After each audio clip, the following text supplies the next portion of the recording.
さくらさん、さくらくん、さくらくん、さくらちゃん。見てきたままのあいつらを信じろ。Halo guys, Nimo di sini dan kali ini gue bakalan bawain alur cerita dari Windbreaker Season 2 episode 5. Dan alur cerita ini gue ambil dari manganya langsung yang berjumlah 6 chapteran, lebih dikit dari potongan chapter sebelumnya. Dan alur cerita episode ini akan melanjutkan cerita si Sakura yang mencoba mempercayai teman-temannya, tapi akan lebih berfokus ke si raja cantik Bofurin Tasuka Tsubakino, yang dimana akan menceritakan tentang dia dan masa lalunya dan kenapa dia sekarang bisa seperti itu. Dan tanpa perlu banyak basa-basi lagi, kita langsung aja ke alur ceritanya. Di awal cerita, kita pun diperlihatkan bagaimana sebenarnya yang dirasakan si Sakura selama ini. Ternyata sebelum dia disadarkan para senpainya, si Sakura ini sangat tertekan bagaikan berjalan di tali tegang. Dan tali itu bagaikan harapan terakhir di hidupnya dan tidak ada jalan lain. Dan dia itu sangat takut terjatuh dari tali itu, yang artinya dia sulit menerima dan mempercayai orang lain. Dan dia itu tidak ada jalan lain ya selain tali itu. Lalu Shin pun memperlihatkan keadaan kelas si Sakura. Teman-temannya membicarakan si Sakura karena masih belum datang dan mereka semua masih mengiranya sakit. Terus si Taiga berencana akan memberi si Sakura bubuk protein jika masih sakit. Tapi tiba-tiba si Sakura datang. Teman-temannya pun sangat senang melihatnya dan menanyakan kabar dan keadaannya sekarang. Tapi di sini si Sakura malah murung dan dia di sini akan mencoba mencari jalan lain selain tali yang selalu dia pijak. Dan dia mengingat lagi omongan motivasi dari si Umemiya, dan tiba-tiba si Sakura berteriak ingin menyampaikan sesuatu ke semua teman-teman kelasnya. Semua temannya pun sampai bengong dan si Sakura pun mulai ngomong yang intinya ya kumat kayak biasanya, selalu merasa bersalah. Dan si Sakura pun meminta maaf kalau kedepannya bakalan nyusahin teman-temannya. Ya di sini dia ibaratnya sudah keluar dari tali itu dan berusaha mencari jalan lain, alias dia sudah mencoba mempercayai teman-temannya. Semua temannya pun bengong. Lalu tiba-tiba si Sakura ditendang si Sugi sampai terpental. Temannya pun malah memuji si Sugi dan semua teman si Sakura pun menghajarnya karena sudah muak dengan omong kosong itu. Temannya pun merespon yang intinya omongan si Sakura tadi itu benar-benar gak guna. Terus si Anjay menyadarkannya yang intinya kalau bagaimanapun si Sakura mereka tidak peduli karena mereka semua menerima si Sakura apa adanya. Dia juga sudah banyak membantu mereka dan si Sakura pun di sini semakin sadar dan sudah menemukan jalan baru bersama teman-temannya, yang dimana sekarang dia merasa lega, nafas dan tubuhnya pun ringan, tidak tertekan seperti sebelumnya, dan dia baru tahu ada tempat atau jalan seperti ini. Siswa pun ngomong yang intinya kalau menyebabkan kesalahan gak sepenuhnya buruk, tidak masalah tidak langsung berubah, tapi lakukan secara perlahan dan nanti akan terbiasa bergantung kepada orang lain.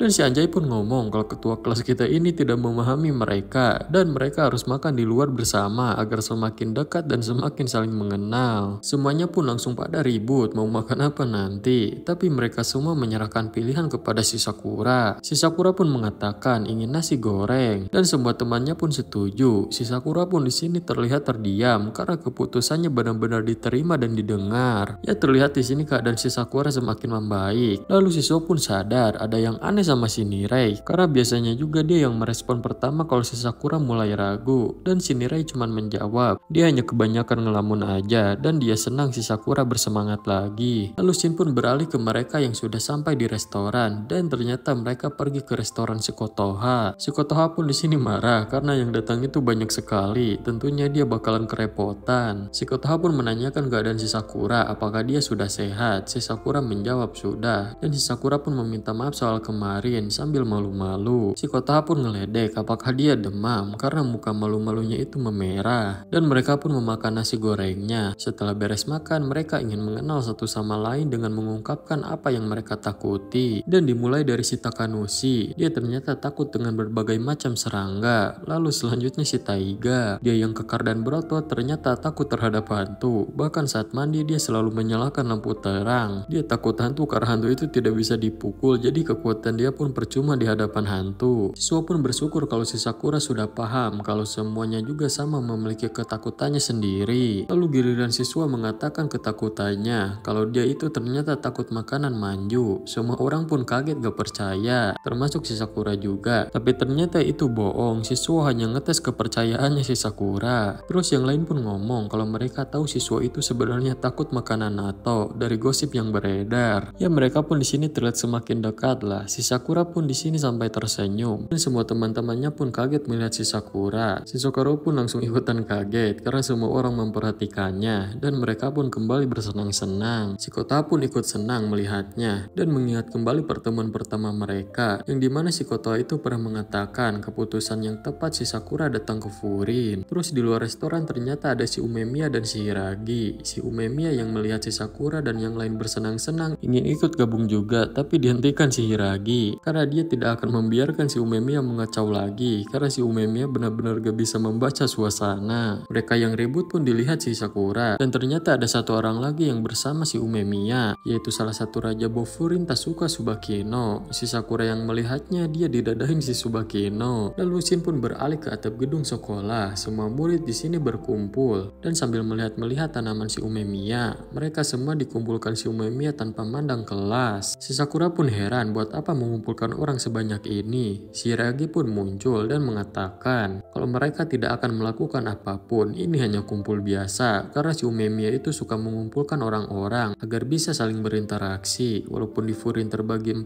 tim, si Umemiya ingin semua orang tetap bergaul walaupun berada di tim yang berbeda dan sekaligus ingin memamerkan tanamannya juga. Si Sakura pun tiba-tiba melihat si Tsubakino lagi dan dilihatin balik juga. Lalu si Sakura dihampiri dia. Si Tsubakino di sini senang karena bisa bertemu si Sakura. Si Sakura pun di sini kaget karena dia itu sangat tinggi dan suaranya berat, dan makin kaget lagi setelah tahu si Tsubakino itu cowok. Ini Rai kaget karena si Sakura gak sopan kepada salah satu 4 raja Bofurin. Si Tsubakino tidak mempersalahkannya dan dia ingin dipanggil Tsubaki-chan aja. Rai pun menanyakan kenapa dia tahu tentang si Sakura. Dia pun menjawab tentu saja tahu setelah banyak hal gila yang si Sakura lakukan, terlebih gayanya yang nyentrik. Tsubakino pun meminta maaf kalau gayanya aneh. Si Sakura menjawab dia tidak terlalu keberatan, hanya sedikit terkejut saja, dan menurutku tidak ada masalah dengan berpakaian seperti itu, jadi kau tidak perlu meminta maaf. Si Sakura mengatakan itu dengan wajah malu-malu. Semua orang pun terkejut, termasuk si Tsubakino. Si Tsubakino pun sangat senang lalu memeluk dan memuji si Sakura sangat baik. Dan wakil ketua si Tsubakino pun datang. Wakilnya ternyata kembar yang bernama Seryu Sasaki dan Uryu Sasaki. Mereka berdua memuji si Sakura kalau si Sakura fashionable alami. Terus si Umemiya pun datang dan menawarkan mereka makan. Si Sakura pun menatap agak aneh ke si Tsubakino karena sikapnya itu aneh ketika si Umemiya datang. Dan si Sakura semakin canggung melihat si Tsubakino dan si Umemiya romantis. Sampai-sampai wajahnya si Sakura memerah dan ditanya sama teman-temannya kenapa. Siswa pun di sini menjelaskan kalau si Sakura begitu karena sensitif melihat orang romantis. Bahkan hal kecil sekalipun akan membuat wajahnya memerah. Makanya si Sakura sekarang begitu karena melihat keromantisan si Tsubakino sama si Umemiya. Dan di sini si Tsubakino malah memerah juga setelah siswa mengatakan itu, sampai-sampai diajak teman-temannya. Si Tsubakino pun mengatakan kalau si Sakura benar-benar anak baik dan polos. Sekarang pun sampai memerah lagi mukanya. Si Sakura menjawab emangnya ada masalah. Si Tsubakino menjawab tentu saja tidak. Dia malah bersyukur karena dianggap serius sampai-sampai si Sakura bereaksi seperti itu. Dan dia pun berterima kasih. Si Umemiya melihat dengan senang karena pada akrab. Si Sakura malah bengong. Ya mungkin karena kurang paham sama ucapan si Tsubakino. Wakil ketua si Tsubakino pun mengingatkan kalau mereka harus pergi. Dan si Tsubakino pun pamit kepada si Umemiya. Tapi sebelum pergi si Tsubakino mengatakan apakah si Sakura mau berkencan dengannya. Si Sakura pun di sini langsung shock berat. Shin pun beralih memperlihatkan si Tsubakino bersama si Shuo, Nirai dan si Sakura. Di sini terlihat si Sakura menjauh dari mereka dan menekankan ini bukan kencan. Dan si Sakura di sini malah dikerjain mereka. Lalu si Nirai pun menanyakan mereka akan kemana. Si Tsubakino mengatakan kalau mereka akan pergi ke rumah seorang kakek bernama Ito. Dia kehilangan istrinya setahun lalu dan sekarang depresi. Jadi dia dan wakilnya selalu mengunjungi si kakek itu dan memantau kegiatannya. Tapi sekarang dia ingin mengajak orang baru yaitu mereka karena akan lebih bagus dan menyenangkan baginya jika ada wajah baru. Dan tugas mereka pun cuma ngajak ngobrol dan bantu-bantu kegiatan si kakek itu. Ya dan mereka pun semangat. Lalu ketika mereka sampai, mereka disambut si kakek itu dengan wajah yang sumringah. Si Sakura dan teman-temannya pun heran. Dilihat dilihat dari mukanya si kakek itu dan tempatnya yang rapi, tidak seperti orang depresi. Dan si kakek pun diperkenalkan si Tsubakino kepada juniornya. Si kakek pun malah salpok semua penampilan mereka yang modis, seperti memuji rambut si Nirei, anting si Suo, dan mata si Sakura yang sangat indah seperti senja, yang membuat si kakek itu teringat kenangan menikmati senja bersama istrinya dulu. Mereka pun diajak masuk, tapi si Sakura mukanya di sini malah memerah, mungkin karena dipuji tadi. Pas masuk terlihat keadaan rumah yang memang perlu dibantu, dan mereka pun membantu pekerjaan si kakek. Si Sakura yang gak dapat jatah bantu kebingungan harus ngapain. Terus dia disuruh bawakan dorayaki ke ruangan sebelah, dan ketika masuk si Sakura kaget. Di sana terdapat banyak debu dan banyak sekali pakaian. Terus si kakek nyamperin dan mengatakan kalau si Sakura itu salah ruangan dan meminta maaf, jadi malah ngira ruangan ini. Shin pun beralih ke mereka yang sudah beres bantu-bantu dan mereka sedang makan. Si Tsubakino pun di sini bahas kencan sampai-sampai si Sakura ngomong, apakah saking pengennya dia kencan sampai semua orang diajak kencan. Ya di sini mereka saling ngobrol dan berbasa-basi aja sih. Terus si Tsubakino bertanya ke si kakek, kenapa gak pakai pakaian yang dulu dia pakai ketika musim bunga sakura. Dan menurutnya momen mereka sangat romantis bagaikan di film-film saat berjalan-jalan di taman sakura. Yang lain pun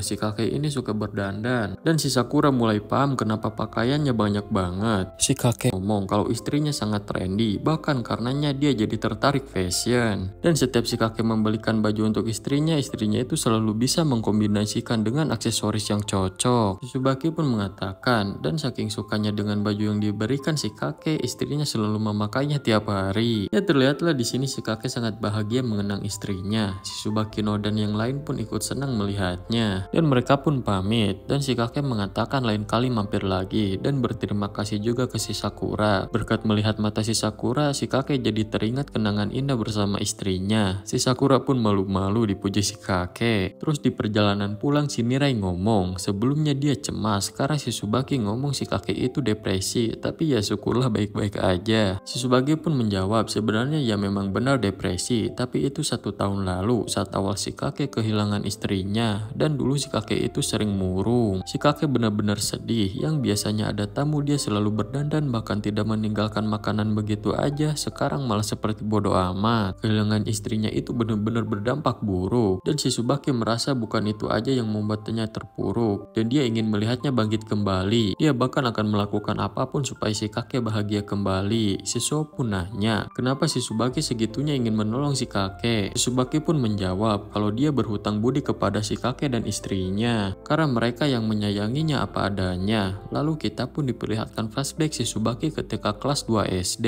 Saat itu dia itu masih normal seperti anak pada umumnya. Dari kecil dia berbeda, dia selalu menyukai hal lucu dan indah. Ya contohnya seperti barang-barang cewek, tapi dia menahan semua rasa sukanya itu dan memaksakan suka dengan barang laki-laki pada umumnya agar terlihat normal. Saat di kelasnya aja dia selalu lihat para cewek membuat benda-benda cantik, dan tiba-tiba teman-temannya datang dan menanyakan sedang apa. Mereka pun menghina barang-barang yang para cewek itu buat. Si Tsubakino pun cuman bisa menjawab ya iya aja, walaupun dalam hati menurutnya itu sangat bagus. Dan mereka pun mengajak si Tsubakino main bola. Dan setelah pulang sekolah, teman-temannya memberikan majalah mobilan karena katanya si Tsubakino suka berbau jantan seperti mobil. Dengan berbohong si Tsubakino mengatakan dia sangat suka, dan ketika mereka pamit si Tsubakino malah suka majalah di belakangnya yang memperlihatkan banyak barang lucu. Terus si Tsubakino merenung dengan kebohongannya itu, dan ketika di perjalanan pulang dia menemukan anting lucu. Terus tiba-tiba si kakek Ito datang, dan ternyata itu punya istrinya. Ya dan itulah awal mula pertemuan mereka. Di sini si kakek berterima kasih telah menemukan anting istrinya. Si Tsubakino yang melihat pakaian si kakek itu serba pink merasa aneh, karena dia itu pria tapi masih terlihat keren walaupun pakaiannya serba pink. Dan dia pun diajak pulang untuk memberikan dorayaki sebagai ucapan terima kasih. Dan kita pun di sini diperlihatkan istri si kakek. Dia pun berterima kasih juga sama si Tsubakino telah menemukan antingnya. Terus si kakek memberikan dorayakinya, tapi di sini dia ngomong kalau pakaian istri si nenek ini sangat cantik. Si kakek pun senang mendengarnya karena pakaian itu dia yang memilihkannya. Si kakek pun menjawab, sepertinya kau memang mengerti fashion. Si Tsubakino pun menjawab, bilang tidak juga dengan malu-malu. Dan si kakek mengatakan kalau istrinya selalu cantik dan modis. Dia bisa datang kapan aja kalau mau melihatnya. Dan setelah itu si Tsubaki pun sering mampir ke rumah mereka. Lalu kita pun diperlihatkan si Tsubaki yang ngintip si nenek pakai lipstik. Dan si nenek pun nanya bagaimana menurutnya. Si Tsubaki Subaki pun malu-malu menjawab karena dia itu laki-laki jadi tidak bisa menjawab. Terus si nenek dipanggil si kakek. Si Subaki pun ingin mencoba lipstik itu, terus kepergok si nenek. Terus di sini dia itu nanya apakah dia ingin memakainya. Si Subaki yang ketahuan pun shock, tapi si nenek mengatakan tidak apa-apa dan si Subaki pun dipakaikan lipstik. Terus si kakek pun datang dan memujinya. Si Subaki pun menangis. Si kakek pun keheranan. Terus si Subaki no pun ngomong sambil menangis, kenapa dia menyukainya sementara laki-laki normal tidak suka. Dia pun bingung kenapa menurutnya hal ini itu sangat cantik sekali dan dia senang. Dia pun di sini memutuskan untuk tidak berbohong lagi kepada teman-temannya maupun keluarganya dan dia berharap dia normal. Si Subaki pun menangis dan ditenangkan si nenek, lalu ngomong apakah dia tahu heels. Dia menjawab sepatu untuk membuat wanita terlihat lebih tinggi. Si nenek pun di sini menjelaskan heels itu awalnya dibuat untuk para kesatria supaya ketika mereka memanah menggunakan kuda stabil.